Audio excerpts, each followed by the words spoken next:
A noble start to a noble river. The Conwy, or the Conwy as I should call it in correct Welsh pronunciation, doesn't start quietly like so many streams that seem to seep out apologetically from out of a peat bog. No, the Conwy rises as a river should, here on this wild, lonely fishing lake of Llyn Conwy, alive with the clamour of the breeding gulls.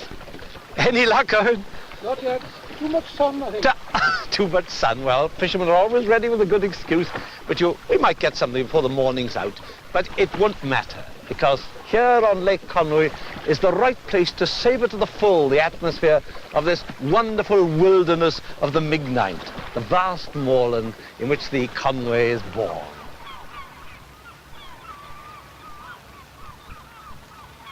It's wild, lonely land, sheep country. O, dwi'n reit hapus yma. Swn i'm yn newid dau le o neb. Dwi wedi cael iechyd a pob peth. Dyn nhw'n sgyn i fyd i gwyn amdano fe. I found happiness here. I wouldn't change this place for anywhere else.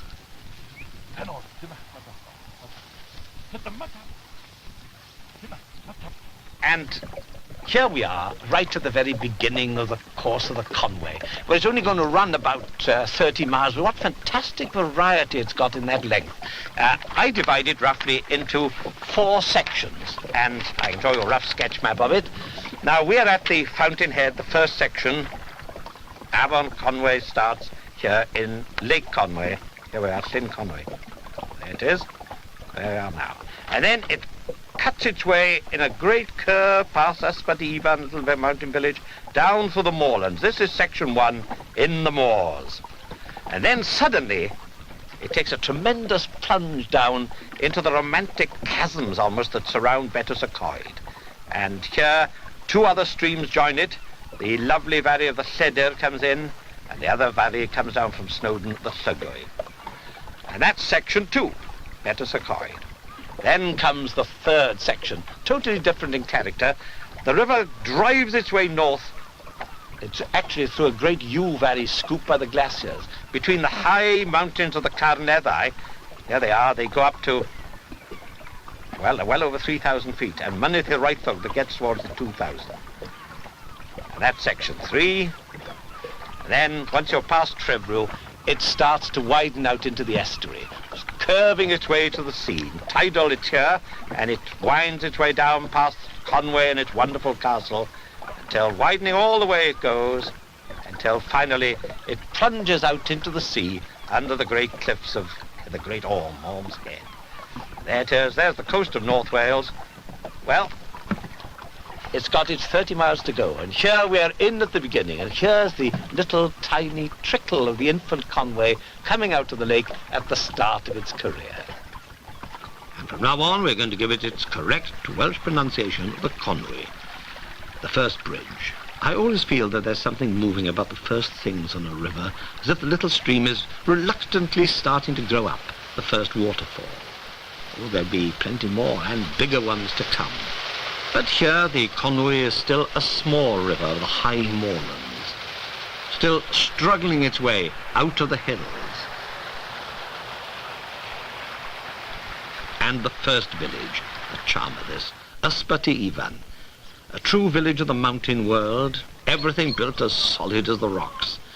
The Conwy curves past it, and then within a mile or 2, quite suddenly, it leaves the open world of the hills. And the river starts to cut its way down into the head of a deep gorge. And this is the spot where most travellers get their first glimpse of the Conwy.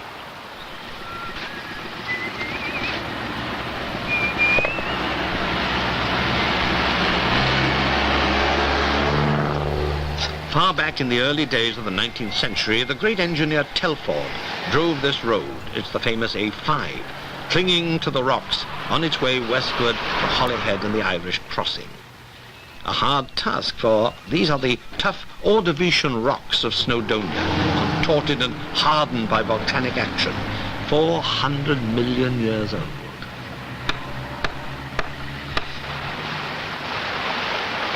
The river fights its way through them down the Conwy Falls, And the old Welsh folk song reflects the force of the racing water.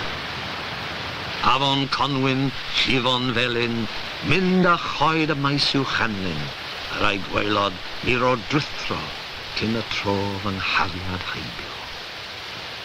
The river Conwy, racing yellow, foaming through the wood and meadow, let it roll me 3 times over, ere I once betray my lover. Romantic words, but the right ones to bring us to the second and most romantic section of the Conwy. Or at least that's what the Victorians thought, for they plastered every pretty peep with tourist titles like the Fairy Glen.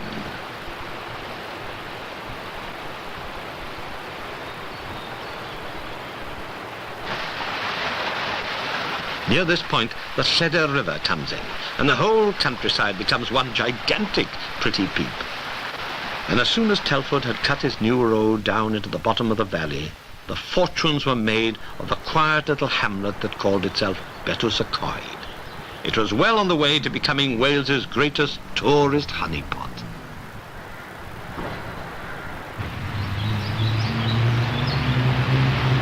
Telford reached Betws by this remarkable bridge across the now united Conwy and Llydaw valleys.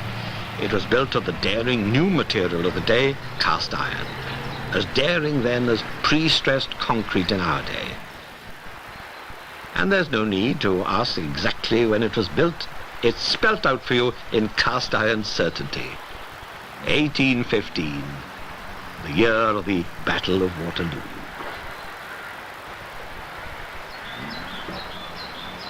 Betws-y-Coed, the sanctuary in the woods. But Betws has made its fortune not so much out of its woodlands, beautiful as they are, but out of water, falling water. It's everywhere. At Pontypaer, right in the centre of the village, you can relax, and if you take care, you can hop on the slippery rocks and enjoy the whole thing free. But 4 miles up the road, you trick through the turnstiles to the Swallow Falls, and they are worth the money. This is the Llygwy now, pouring down from the wilds of Snowdon to join the Conwy. And I can't help remembering the story of Simeon Solomon, the rather precious pre-Raphaelite painter, who paid his money at the turnstiles and looked at the fall and said, "I suppose they turn them off at night." They're still there, these solidly built hotels with delightful Victoriana. And in the Royal Oak, the magnificent inn sign, painted by none other than David Cox, the great watercolourist. He made Betws a must for the aspiring painter. But there's another Betws, not of the artist or the tourist, but of the fisherman. And headquarters, the Gwydir Hotel. And you can still see an expert there practicing the ancient and delicate art of making a fly. Dick Smith is also the man to take out with you if you really want to catch fish at Betws. I reckon he's the inheritor of over 200 years of fishing cunning. Now here the Conwy is starting on its course into the third section, leaving what I can call the Betws-y-Coed romantic tourist period. The salmon come up here, of course, and the Conwy has a reputation as a salmon stream. And if you do happen to land the first of the season, by long tradition, you've got to display it on the plate in the entrance hall of the Gwydir Hotel. And if it's a real beauty, I doubt whether this one would qualify, its photograph will be displayed in the famous Fisherman's Bar.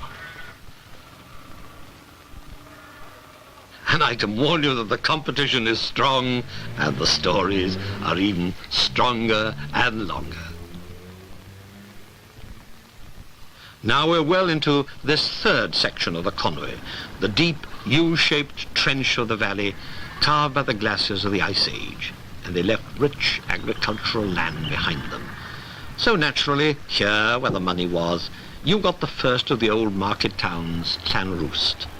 The ancient bridge, the story goes, was designed by Inigo Jones, and the even more ancient church. Its showpiece is the Gwydir Chapel, built in 1633 by Sir Richard Wynne. It holds, besides the Wynn monuments, this ancient stone coffin. Tradition says that it's the sarcophagus of that famous Prince of Wales, Llywelyn the Great. But the Wynns of Gwydir Castle were always the power in this part of the world. Sir John Wynn, Elizabethan, scholar, litigant, powerful businessman, the founder of the family fortunes. Above Gwydir Castle is this charming 17th century chapel, built for the glory of the family as much as that of the Lord. The architecture, well, let's call it Anglo-Welsh. Sir John would have approved, for he insisted on his sons learning English and English architectural graces, but he made his sons' English brides all learn Welsh, and above on the ceiling, the rosy-cheeked cherubs, painted by some 17th century Welsh douanier Rousseau, looked down with pleased satisfaction at the family's success. Peacocks now haunt Gwydir Gardens. The castle has had its reversals of fortune, it's been burnt and restored, but somehow it's not the castle but the peacocks, these richly flamboyant birds, who seem to be the real symbol of the winds. You look at their confident display, and you remember the words of old Sir John. For a great temporal blessing it is, and a great heart's ease to a man, to find he is well descended.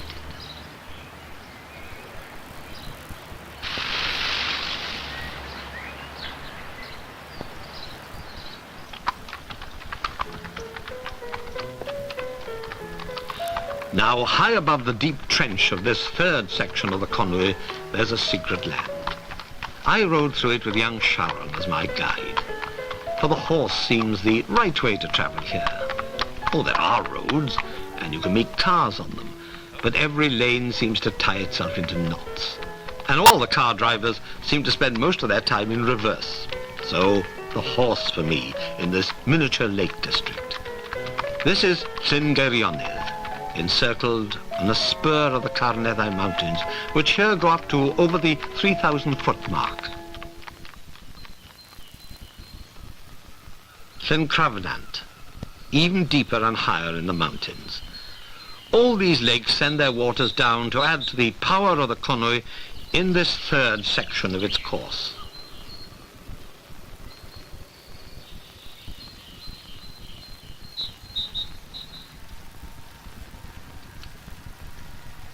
This lake district ends in a sort of mountain shelf high above the main valley.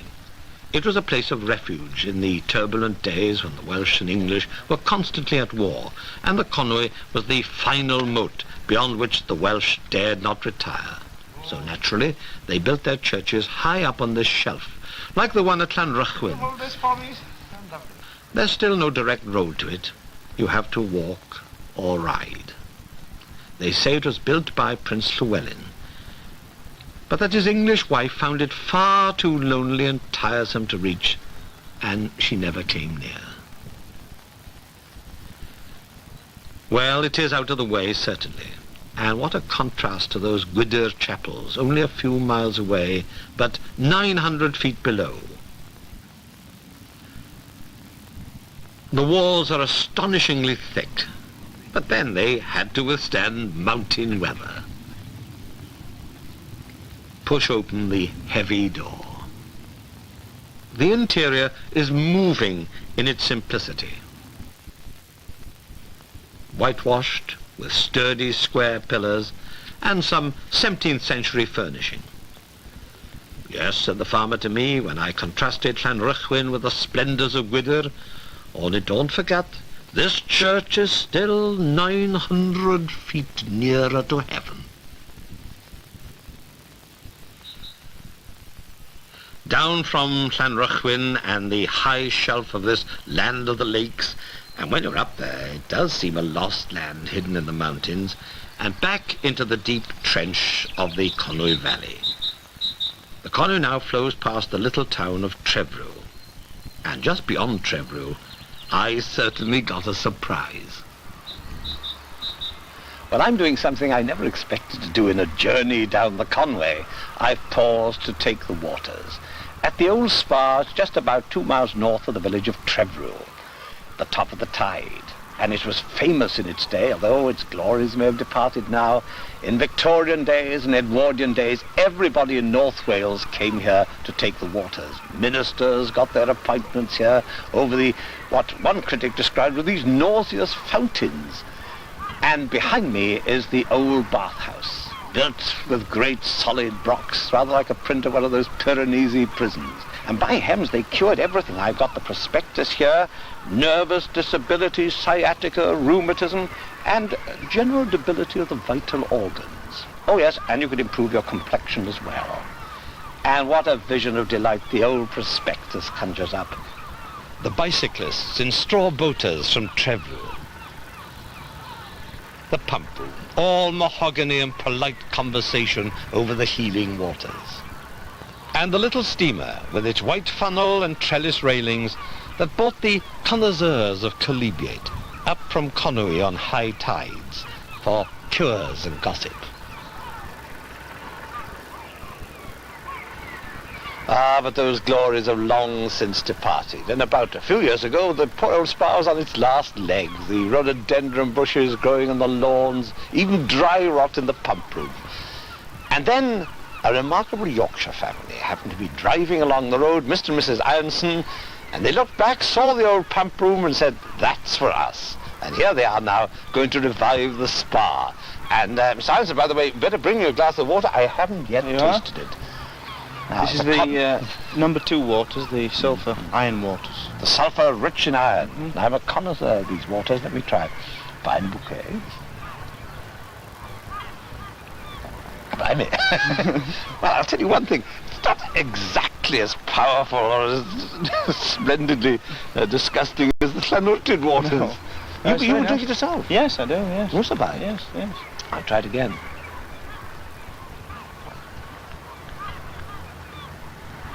I'll tell you one thing. After eating 2 sips, it's completely cured any decay I might have had of my vital powers.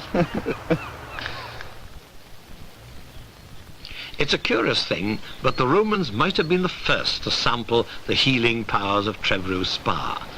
There are signs of old Roman mine workings there, and only a few miles down the valley you come to the site of the Roman fort of Caerhun, Canovium. This must have been a very lonely outpost of the empire. The stone ramparts lie under grassy mounds. And I wonder what the legionaries thought about as they shivered in the damp Welsh winter weather.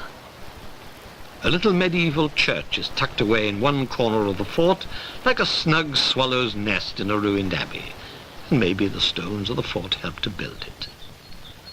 Canovium was splendidly placed on the final section of the Conwy, the estuary, and the glory of its winding water demanded that we explored it by boat.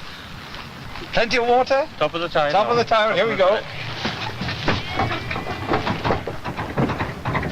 Our boat was supplied by 2 sturdy Conwy fishermen, whose families have been fishermen for over 200 years. And they know the currents of the estuary, and they can be very tricky indeed, like the back of their hand.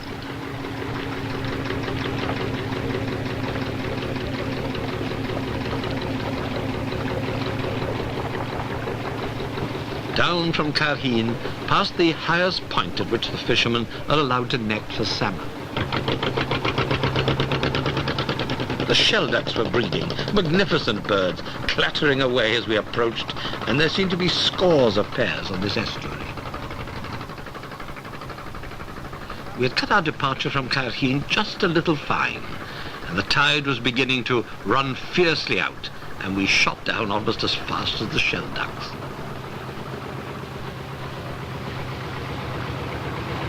We are going down with the tide, and we've come safely past the spot that the boatmen call the Arrows.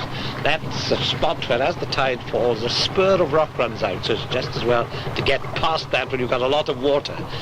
And by the way, the tide does go down very rapidly. At the moment, the Conwy looks like a wonderful winding lake among the hills. But as the tide drops, the sandbanks appear, and the Conwy is confined to a very narrow limit indeed, so you've just got to know your river as you go down.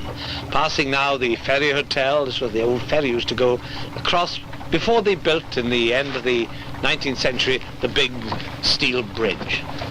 And now, looking under the bridge and beyond it, you come to the woodlands. The woodlands accompany us all the way, and the noblest woodlands of the lot, the Bodnant Gardens.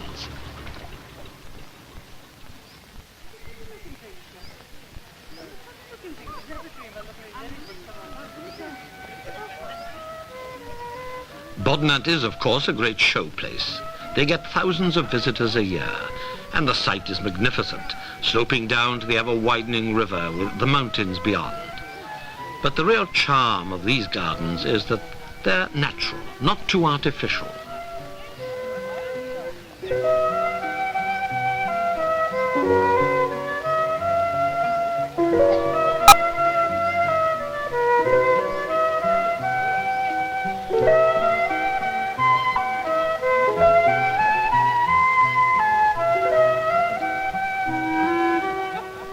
Lord Aberconwy hasn't created too formal a pattern.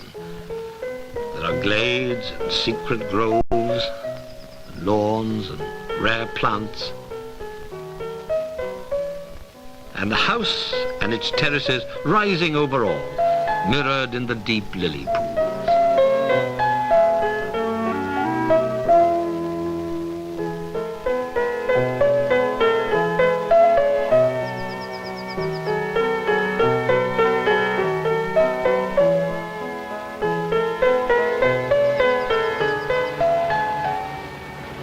Up this part of the estuary, in the right season, run the spurling. The spurling's a fish peculiar to the Conwy estuary, and they only get it, they say, in one other river in Scotland beside. But all the time you know that waiting for you around the final bend of the stream is Conwy Castle.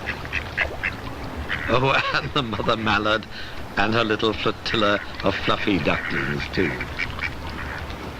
But Conwy Castle is the showpiece. It rises above George Stephenson's tubular bridge and Telford's elegant suspension bridge.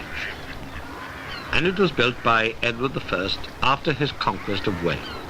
Towers crowned with turrets where the banners flew to show that it was the residence of kings. Conwy was part of the iron ring of castles that Edward threw around the Welsh fastness of Snowdonia. And to make certain of his grip on the country, he linked a walled town to the castle.